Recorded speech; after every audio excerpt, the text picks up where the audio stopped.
Right, and I think we'll get started. Hello and welcome to Climate Conversations, a space for exploring what climate literacy looks like in the 21st century.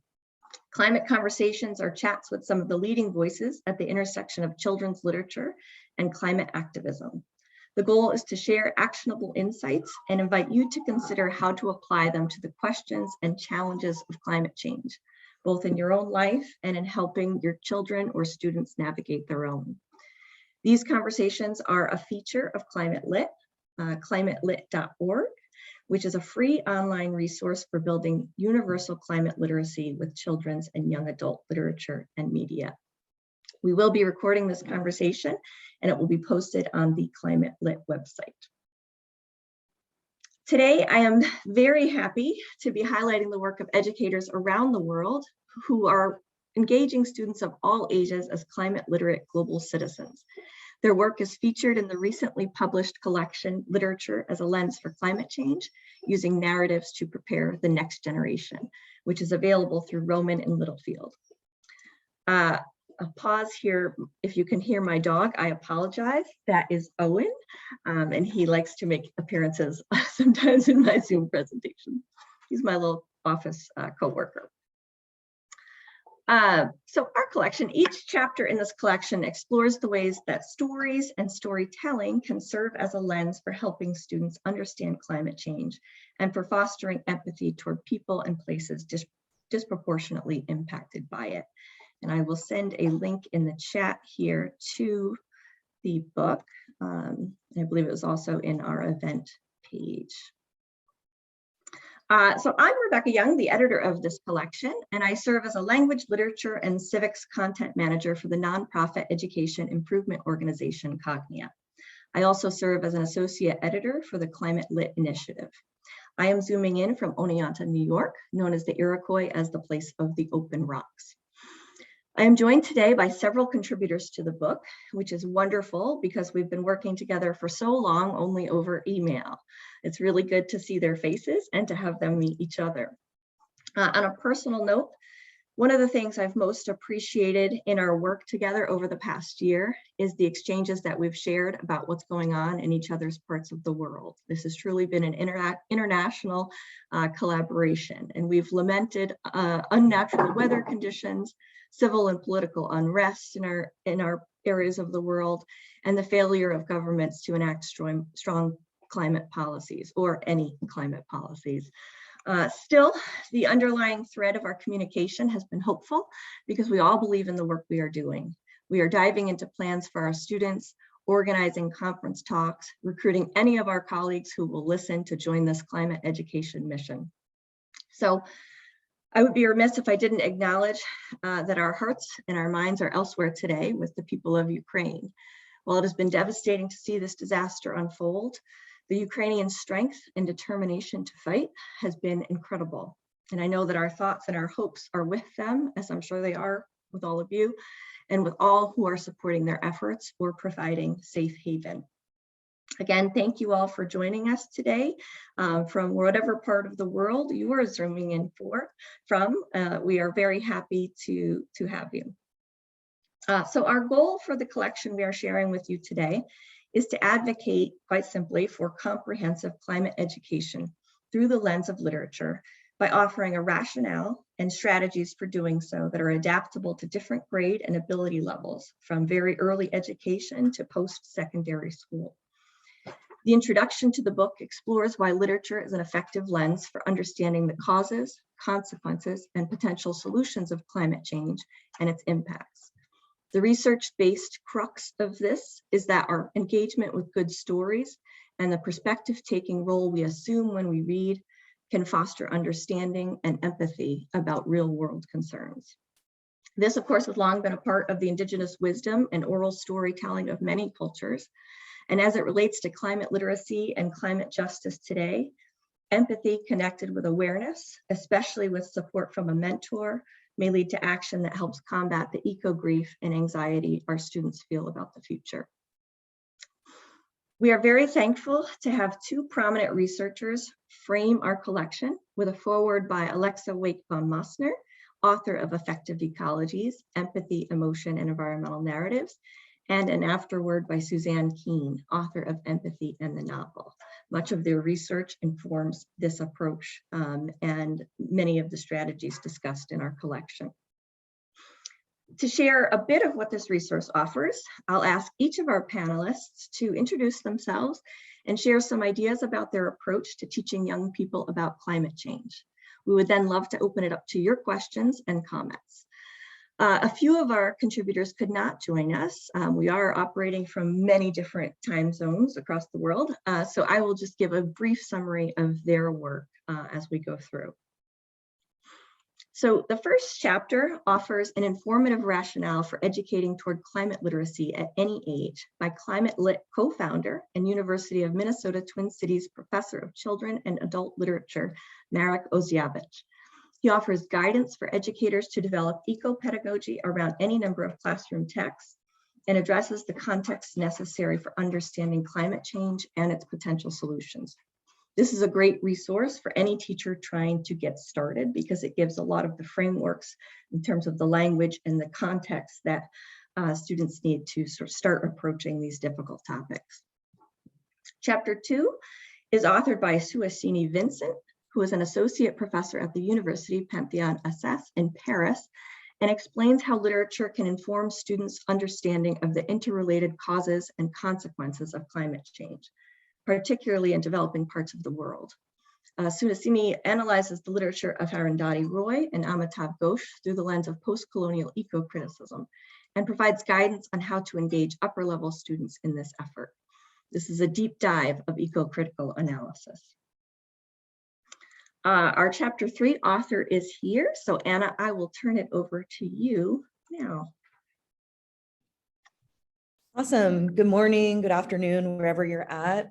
My name is Anna Bernstein. I teach 8th grade English in Nashville, Tennessee. My co-author for this chapter is Kayla Sweeney. She can't be here with us right now. She teaches high school now in Athens, Georgia. And our chapter centers around using YA dystopian cli-fi or climate fiction in order to allow students to process both the trauma of climate change and climate catastrophe, as well as encourage them to reimagine a future in which they are actors in diminishing the impact of climate change. So when we did this project, we work at an international baccalaureate middle years program school. One of the aspects of that program is by the end of their 3rd year, they do a community-based project. Within this project, they identify a need within their community, they research that need, and then they come up with some sort of action-based plan, not to solve that issue, but to in some way impact that issue. When we had done this project in the past, we noticed that one of the big anxiety creators for students in middle school was climate change. One of the things that kind of came up over and over again for them when they were brainstorming issues that they saw impacting their world, there was an underlying current of anxiety around climate change and around the environmental impact that the climate crisis may have on their future. And so we decided that before we launched this kind of summative project at the end of the year, we wanted to delve a little bit more deeply into the climate crisis from a hopeful standpoint and also a research-based standpoint. This started basically with us doing traditional literature circles. So we identified 3 at the time, like pretty current and new YA dystopian texts. So that would be Dry by Neil Shusterman, which is a book about California water crisis that feels like really urgent for students because it's a very like modern take on what happens the next day after a community runs out of water, based on the improper management of resources. We also read The Marrow Thieves by Cherie Demeline, which is a story about a future world in which we've been devastated by global warming, and the only people who are really thriving in this future world are the indigenous populations of North America. Particularly, that book has a Canadian view on things. And then also a book called Not a Drop to Drink, which is the story of a young girl who's kind of protecting the water resources that she has from a pretty overbearing government. So through the analysis and reading of these books with our students and this shared experience, our goal was twofold. One, to allow students to process the severity and the anxiety of climate change through imagined text. So nonfiction about climate change is obviously very overwhelming, particularly to 12 and 13-year-old students. And so using the YA dystopian fiction allowed them a little bit of space to process the issues that they know are real, but also feel a little bit safer because it was still a fictional text. And then we also wanted to use these books as an entry point to talk about larger issues like race and privilege. We paired each text with nonfiction articles that kind of highlighted particular issues within each text. So for Dry, we read nonfiction articles that talk about how privilege, economic privilege, and racial privilege and neighborhood privilege play a part in who is most drastically affected by water shortages. For the Marrow Thieves, we paired texts that talk about how Indigenous populations are disproportionately affected by the obviously negative impact of climate change. And then for Not a Drop to Drink, we focused on governmental control and solutions and the hoarding of natural resources. So for each of these texts, we wanted to allow students not only to process the trauma of the climate crisis, but also reimagine futures in which they are active agents of change. By the end of this whole unit, students wrote their own dystopian cli-fi, which was also kind of a therapeutic way to process all of the information they had learned. And then they were also asked to apply the things that they had learned about change making and root cause analysis to their community-based projects. So they didn't have to end up actually like researching or acting on climate change, but they could use the ways that authors process climate change and the climate crisis in order to influence the way they're thinking about larger systemic issues. I feel like that was too much. So I'm gonna end my part on there. But thank you for listening to something that we had a really good time with and think is really important for students to hear about. So. Thank you, Anna. That was wonderful. And I know we'll have more opportunities to talk about it and ask you some questions later on here. So Ryan, I will turn it over to you. Hi, everyone. I'm Ryan. I'm speaking here from Vancouver Island in Canada. So good morning to all of you. My chapter, I guess I'll summarize it very quickly. I guess I always start with this, which is if I ask my students if there are any big issues that they're worried about, they'll almost always say climate change is an issue that matters a lot. And yet in my experience, they don't have a lot of knowledge actually about climate change or anything else, frankly. They just have a sort of statement like climate change is important. And sometimes I see in them not complacency, but instead a sort of resignation. It's a big deal. What can I do? So this unit kind of, I find I often am starting with that. I kind of think then that what I really want to do is provoke curiosity in my students, try to get them just to think as much as possible. So we start with this question, which is what is natural, what is unnatural? And I just invite the students to sort of think about it. One of the things that they almost always say is that people are unnatural and anything that people do is unnatural. In some sort of fundamental way, the students have intuited that people are not a part of the planet somehow, that they are separate from it. And I think there's good reason for that. We often do have a sort of human exceptionalism in our understanding of how to use resources or how to determine what has value, for example. So people have value, things that people value have value, but nothing else sort of does. So the students have sort of intuited that. And as a consequence, it seems like they're not really sure where to proceed or how to go forward. So in this unit, I just invite them to almost like approach this question like a wedge and then see what they can dig up after that. A lot of this unit consists of students doing research into topics of their choosing. So there's a whole bunch of things that they try to do. So I've got, actually I'm teaching this unit right now. I've got one student doing a potential for military conflict in the Arctic, given that our current projections are that we'll see potentially no ice in summers within the next 10 to 20 years. That seems bad. I have a student who's doing transhumanism right now and looking at these ideas of, can we have people living forever? Obviously, we see common topics like water shortages.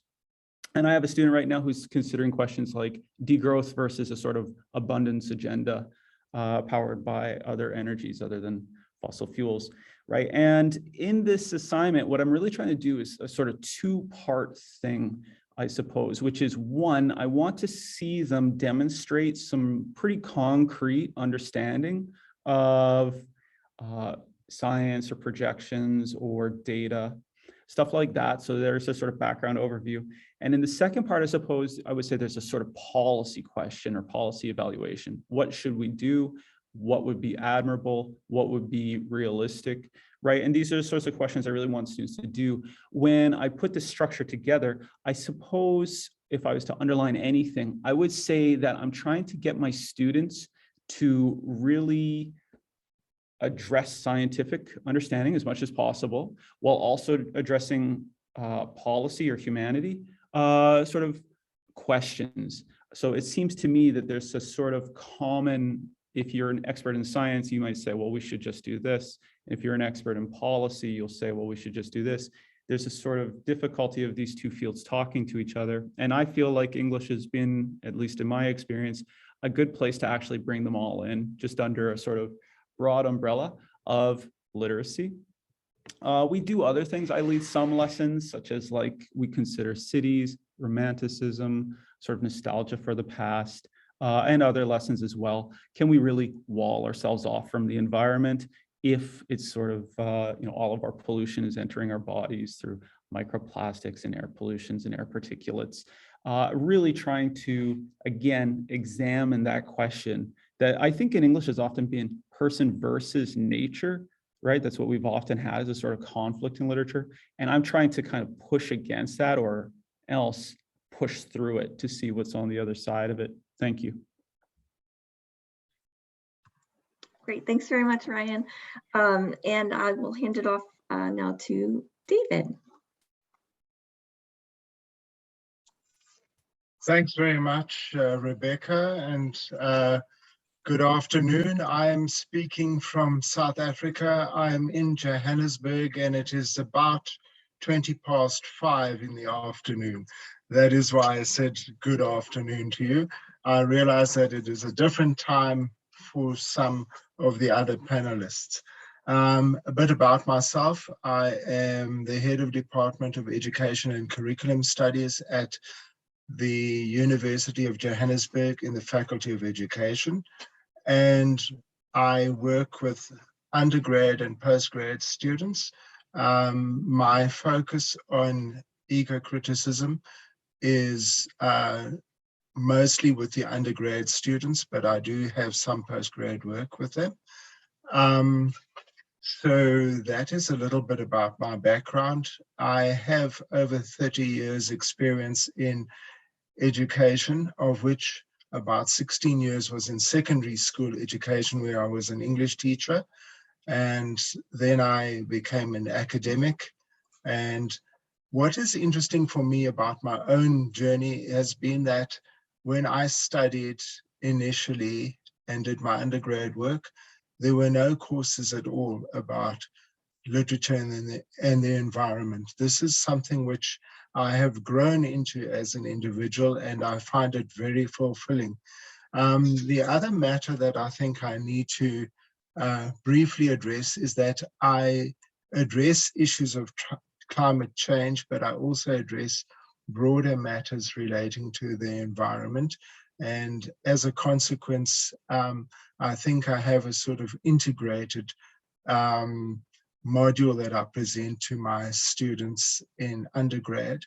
And I also base some of what I do on the lived experiences of the students. For those of you who read my chapter, you will see that it starts with a reference to Cape Town in 2017. When I went to Cape Town to a conference in 2017, there were signs in the airport saying things like, "We have a water crisis, don't waste water." And so it was a very strongly foregrounded lived experience for the people of that city. And the limit that was imposed was 55 liters of water per person per day. When I got a taxi from the airport, the man in the taxi, the taxi driver said to me, "We don't wash our cars anymore." And I said, "Okay, I'm fine with that. I'm inside the car." But it was interesting to be in what is essentially a crisis-driven situation. And I will add that since I completed my chapter, there have been areas in South Africa where there are cities with limited water, or where there are elements of breakdown in the system. We're talking about quite a significant matter about water crisis across the country, not just in one area. But the Cape Townian experience has been resolved, and through human initiative, Cape Town has been able to address this challenge. And I guess that's a positive, because through human initiative, we in South Africa are able to resolve the challenges we encounter.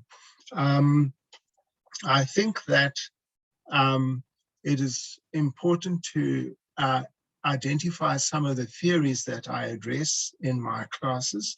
I use the work of various theorists, but Greg Gerard is one that I use regularly. And in his theoretical positioning, there are different attitudes towards the environment. And one of them he calls cornucopianism, in which the environment is simply seen as a resource for humans to use.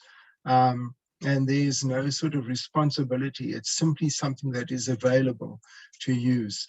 And then there are other theoretical positionings, such as environmentalism, in which people express concerns for the environment, but they normally expect the government to address that kind of topic. And then there's deep ecology. And deep ecology is a more radical type of theory, where human beings are not regarded as the center of all that is important. And that is quite a challenging ecological position for many people who are simply just trying to make their way through life, and to suddenly realize that their desires might not be central to the well-being of all. And then, of course, I also address the issue of ecofeminism, because I think that is an important matter. It is something that needs to be addressed, because we have many elements of society that are overtly patriarchal. And I think we need to acknowledge that ecofeminism has a strong contribution to make.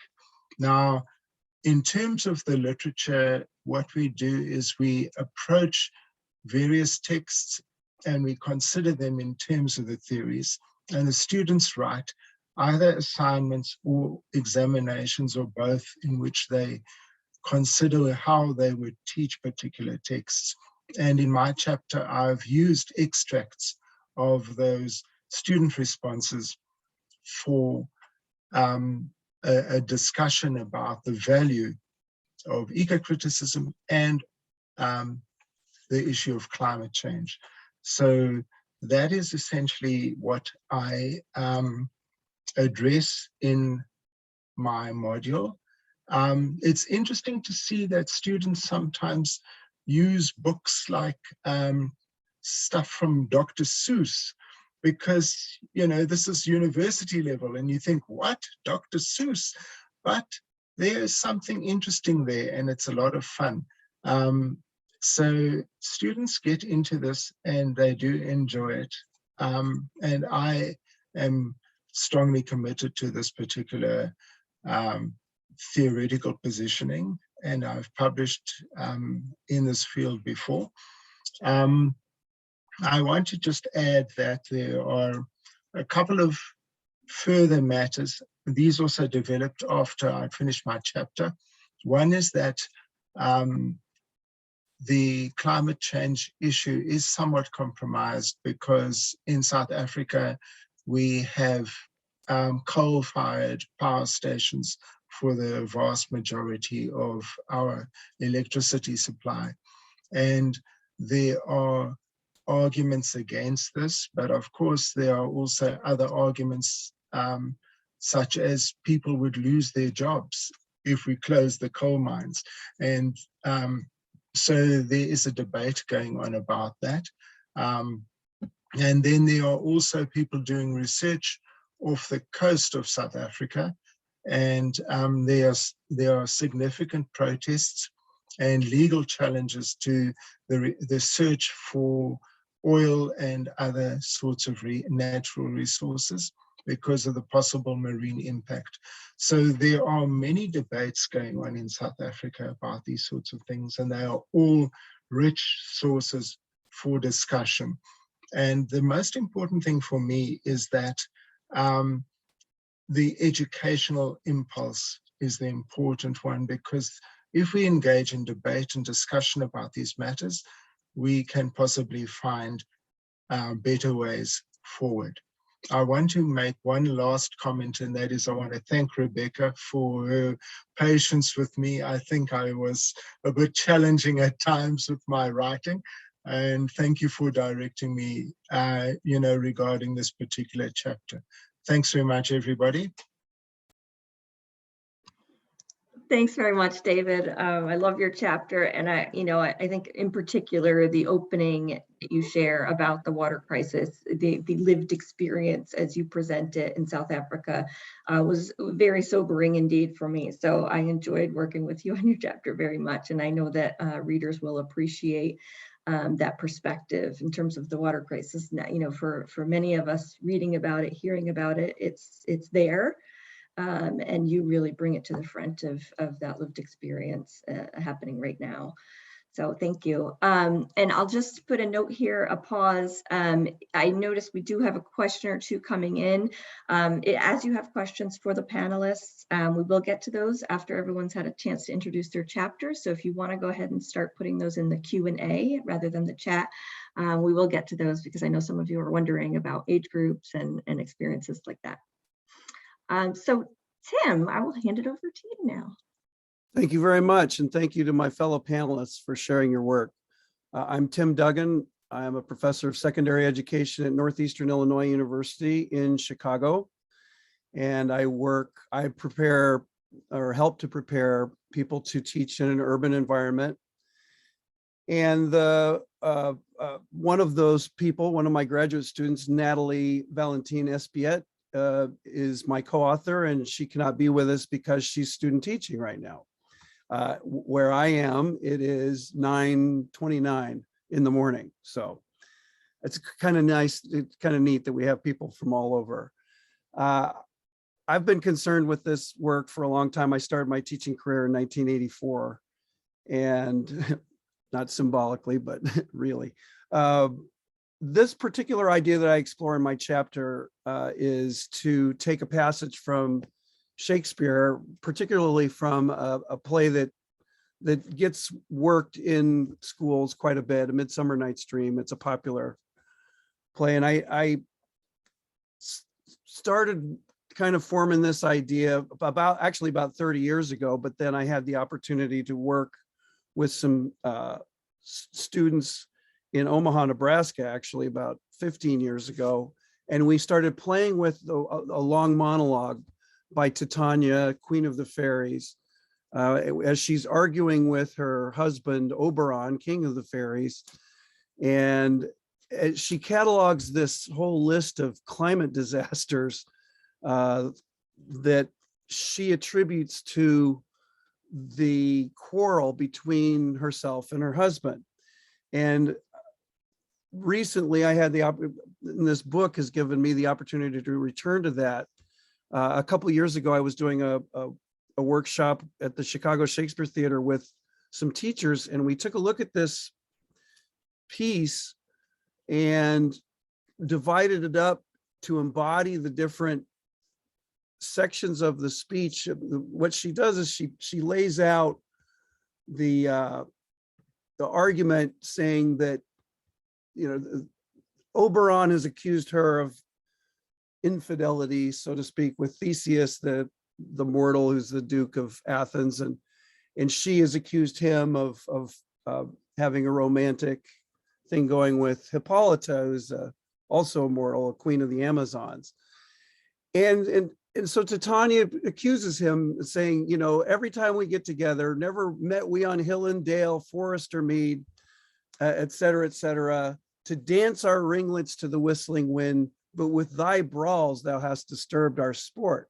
And at that point she pivots and says, therefore, the winds piping to us in vain, as in revenge have sucked up from the sea contagious fogs, which falling in the land have every pelting river made so proud that they have overborne their continents.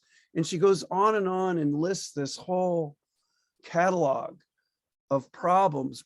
But at the end of her speech, she says that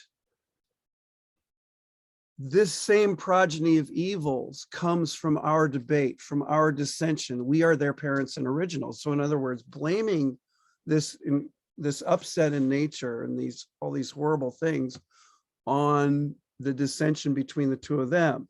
So one of the things that my chapter examines, or our chapter, I should say, Natalie and my chapter examines, is this intersection between human relationships and climate change, and the idea of discord versus harmony. And granted, while these characters in the Shakespeare play are mythical characters or fairies, they are anthropomorphized, and they have human characteristics, and they think and they speak like humans. And I think that's important.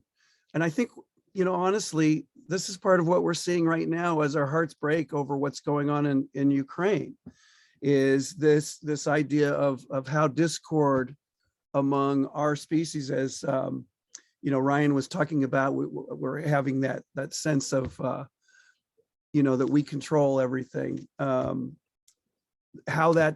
what the expenses are of that, what the costs are of that. And here we've got a relationship between two spouses, and you know, at the most intimate level, that in a sense engenders all this discord, which leads to all kinds of problems. So what we do in the workshop is we split students into groups, and since climate change is such a broad thing, you know, as Anna was mentioning, it's almost overwhelming for students to think about. But each of these 12 chunks of this speech provides one kind of problem, and you can put small groups of kids together and ask them to look at those two lines that they have and somehow embody it in a performed ensemble piece of this speech. And then the second part is to then ask them to find some informational text on that particular climate problem to connect it to today. And then so students might have one problem of flooding, and then they look up what's going on with flooding, or toxic pollution, toxic air pollution. And then they research that, and either the teacher can provide them with a short text from a reliable source to give them that information, or they can seek it out themselves. And then they incorporate that into their performance, whether through echoes of it with the Shakespeare text, or by examining that as well. So we've got you know, like separate and synergistic lines of inquiry that the students are taking on. And then as a group, the whole becomes more than the sum of its parts. So I'm going to stop there because I'm sure there will probably be some time for questions. Great, thanks very much, Tim. Love that sort of repurposing of a very classic text and letting teachers use something they're already working with in the classroom for maybe an entryway for them and for their students into climate conversations. And Karna, you are up. Over to you. Hi. Yeah. We can hear I you. don't Yes. know. Can you see me? Yeah. We can. Yes. Okay. Good afternoon here. Good morning there. And I don't know around the world. And so I'm Encarna or María Encarnación Carrillo. First of all, I apologize on behalf of my colleague Lorraine Kuslake, who is unable to attend due to her classes this afternoon. And besides, we would like to thank the editors of this book for giving us the opportunity to present our innovation and research project developed in 2 universities here in Spain, the University of Murcia and the University of Alicante, in 2 subjects that are English as a foreign language, right? So we present a chapter number 7 in this book entitled Raising Environmental Awareness and Language Acquisition Through Haiku. Yeah. And here this chapter is divided in several subtitles. And we have towards a humanistic approach to language teaching, global education and the role of literature. Why haiku? Why we choose haiku in order to work in the English classroom as a foreign language. And then haiku, the value and the positive, we develop those positive aspects that haikus have in order to being used as an educative resource for our classes, in order to teach English and in order to foster or to teach in an indirect way environmental values. So and then we describe in this title, in this chapter, the whole project, where we read several poems in English. That poems were easy because the level of our students is here at the university. The level of these students is basic level in order for you to understand. And we had to use easy poems. The poems that we read during the whole course were Windy Nights by Stevenson, Colors by Rossetti, The Month of the Year by Sarah Coleridge, and You Are All, Father William by Lewis Carroll, and Morning Has Broken by Eleanor Fajon. So, and after the reading of these poems, we developed several activities. These activities can be considered creative activities, and we developed a kind of poetry workshop in our class. And we did a poetic college that was a poem created by using the verses of different poems. We developed another activity called Blackout Poetry, creating poems by crossing out the words of one of the poems we had been read.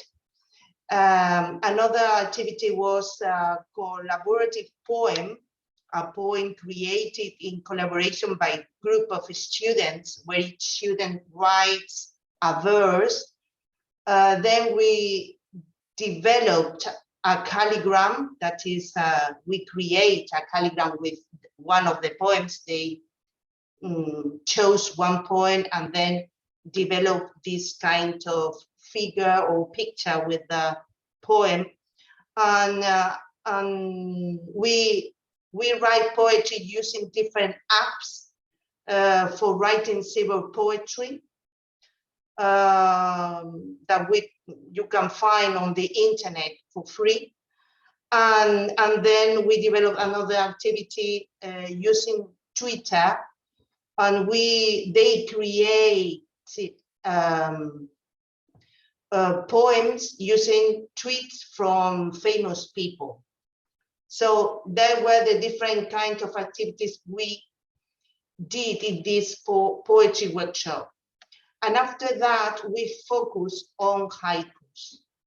The end of the project were haikus, and was developed during the lockdown. And the students were at home, as we were at home here too. They had to develop an activity called From My Window. They have to write poems about all that kind of nature that they could see from the windows, and they should make a photo from the windows, and that was the poems, the collection of poems that they created in order to perform the activity. And after that, we discover the great value of haikus in order to teach these environmental values apart from teaching English. Using poetry for teaching English was a great opportunity for us to teach English from another perspective, to teach a foreign language in a creative way. Besides, we foster all these kinds of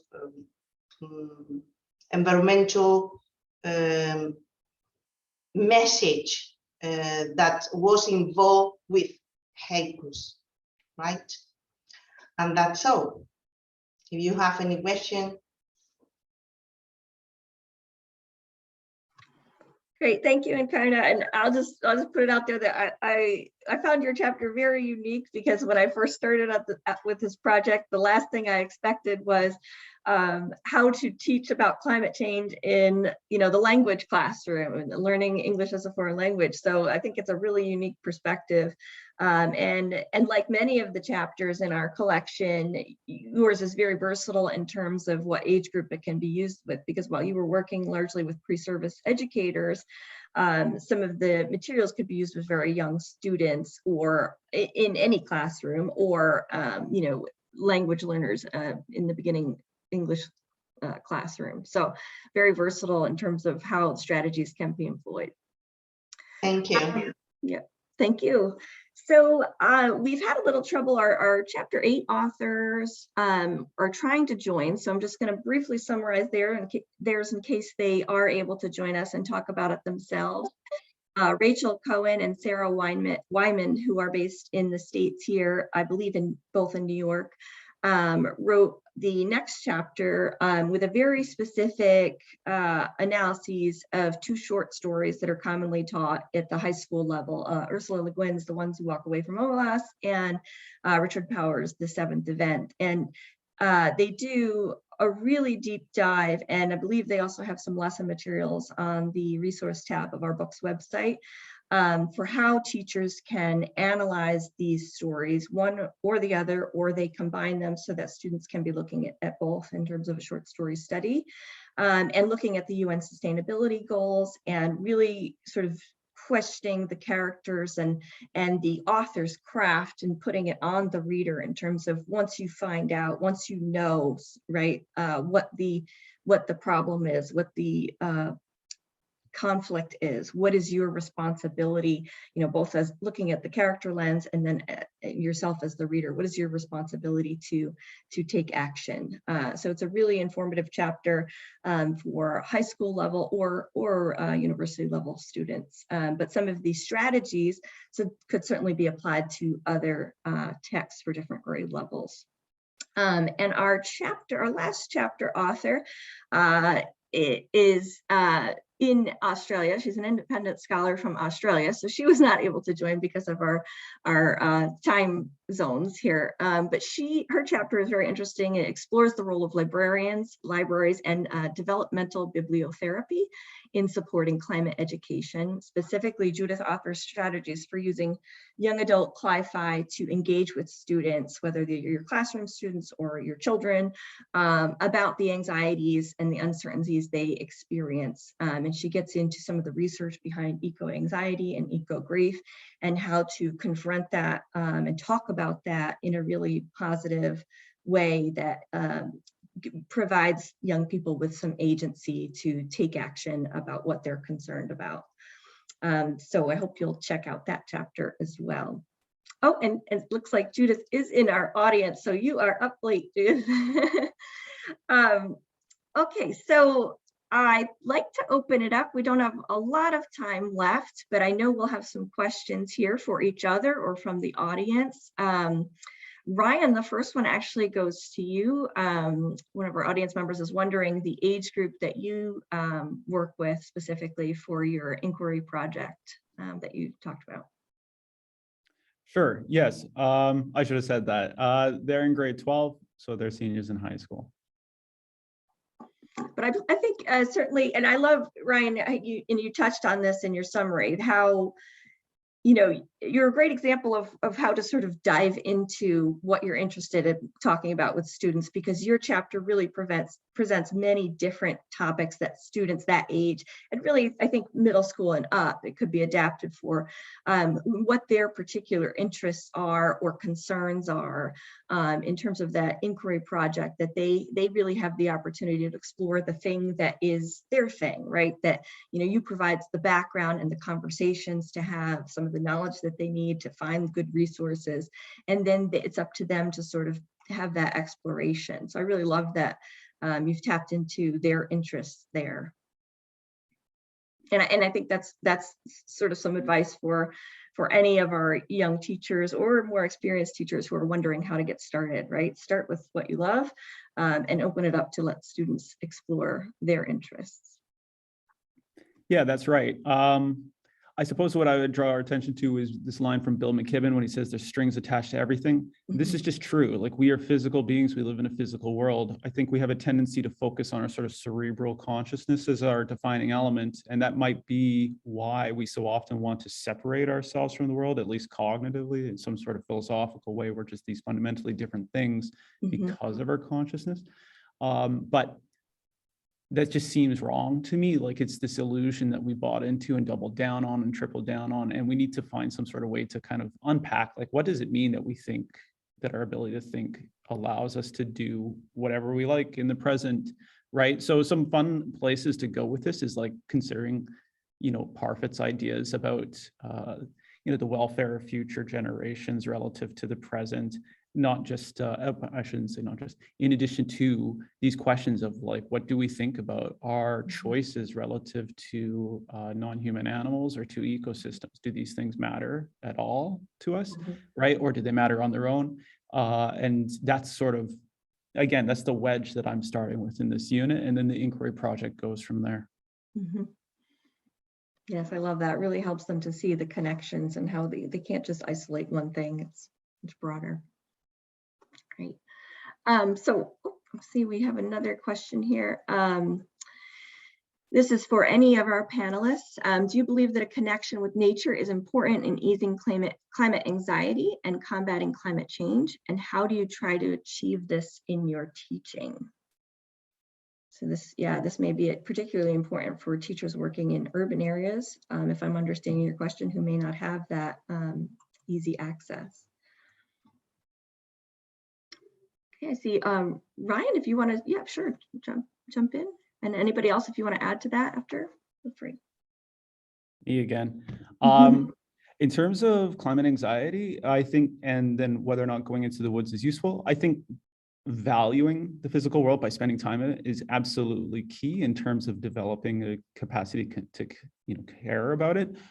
My view on anxiety related to the environment is to actually focus on things that we can do or that we are doing. I think going in the woods is great, but I also just love to show students like Paul Hawkins' Drawdown website, for example, which just has these 100 ranked solutions to climate change. And you just look at it, and for me personally, it was such a pleasant surprise. I remember when I first read that book to see just how many things can be done. It was just fantastic. Yeah, I think, Tim, are you okay with me going next? We both had our hands up. Okay. This was something that we talked about, that my co-author and I talked about, and actually used nonfiction text to supplement our YA fiction with. So in our chapter 2, I probably didn't hit it as much as I would like to, but we talk a lot about race and privilege and the interconnectedness between that and who is affected by climate change. So one of the articles that our students did read was talking about the ways in which people of color have been pushed out of like outdoor spaces, and particularly like out the culture of like being outdoors and like natural exploration, particularly in more urban areas. So being in Nashville, how have the spaces that are around us that are particularly beautiful and natural spaces, how have those been gentrified, and how have those spaces been particularly delegated only to white people in our city's context? And so we had some really interesting conversations about the fact that oftentimes communities of people of color who are disproportionately affected by the negative impact of climate change, how those people are also pushed out of enjoying the natural world, or who are made to feel discomfort in kind of hobby environmentalism as we see it now.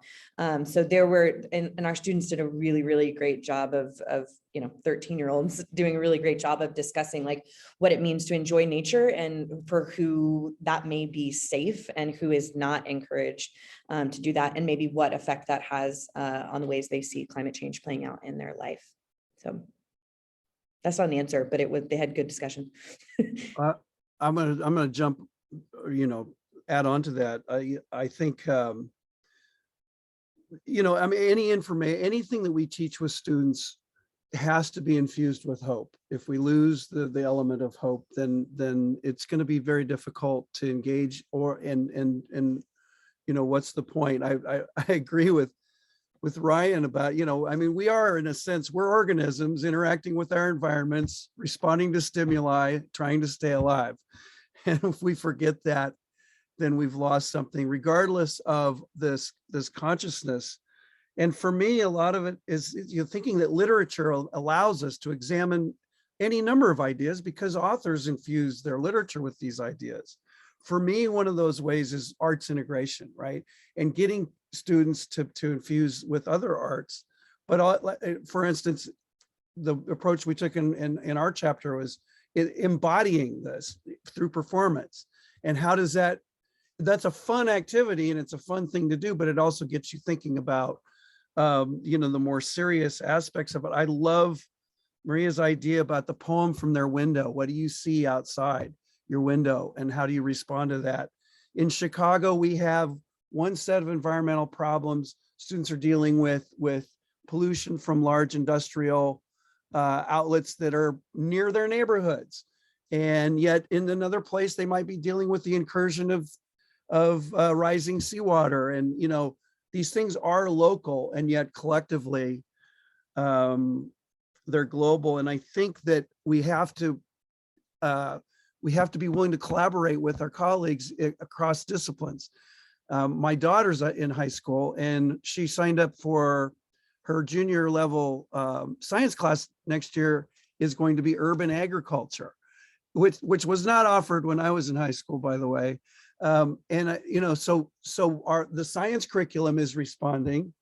We need to respond as well. I don't know if that answers the question, but it might add some information, certainly, or some perspective. That's great. So thank you all for great responses. And we are very short on time. We've got about 4 minutes left. So I'll just sort of, some of the other questions that come in are asking about working with very young students, elementary level students. You're right that many of the chapters are focused on sort of the middle, upper level high school and beyond in terms of the works that are analyzed, but many of the strategies that the authors approach and talk about in detail would work for really any level student. It's just a matter of finding the right texts that are appropriate for the age level that you are working with. And as David David mentioned, and also in Merrick's chapter 1, Dr. Seuss is discussed in 2 of the chapters and how to use that for very young students. And fortunately now there are many young children's books that are written about the environment that really engage students about different topics that they would be interested in and care about, and that you could approach in an age appropriate way at that level. And also I appreciate the note there about using works that are written by students. A lot of the chapters do address, especially in Karna's with the poetry writing, taking projects and allowing students to sort of express themselves, and the acting with Tim's chapter in terms of getting students out there and performing for groups too, so that they are taking a role in writing their own climate story, which is really important for making that concrete connection we're talking about. I'm getting a reminder here that I'm sorry, we do, and I put a discount code for the collection in the chat, a 30% discount. I do hope audience members will check it out. And we did have a free giveaway for any of our registered participants, and the giveaway will go to, I hope I'm pronouncing this correctly, Julie Shattuck. So Julie, if you're listening, I do have your email, yay. And I will be in contact with you about getting that copy to you. So congrats. Oh, there she is. Okay, she's there. So I just want to, we're down to 2 minutes here, so I know we have to wrap this up. Many of us have other teaching commitments or other meetings we need to get to, as I'm sure is true for the audience. We just want to thank you very much for joining us today, and we encourage you to, join this mission, right? Like, as we're saying, we all of us are responsible for helping our students understand and confront the climate crisis. And whether we're prepared to do that or not, there are ways to start, ways to begin.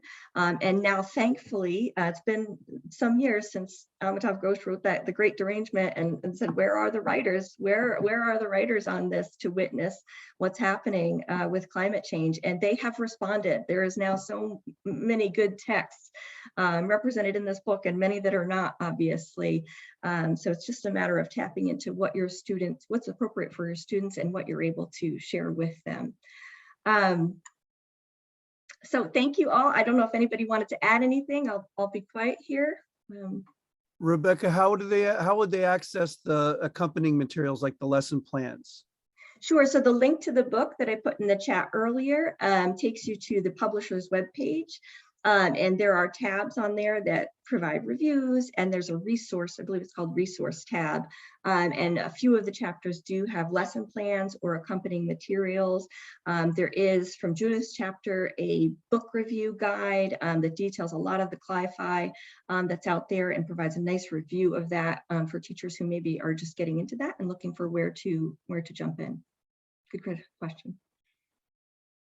Okay, we are at 11 o'clock. So thank you so much, panelists. It has been a joy to work with all of you, and I'm so happy that we had this chance to have this conversation. And I know that our paths will continue to cross as we engage in this work together. Thank you. Thanks you very all. much. Thank you, Goodbye for everyone. now. Nice to meet you all. Yes, Thank take you. care.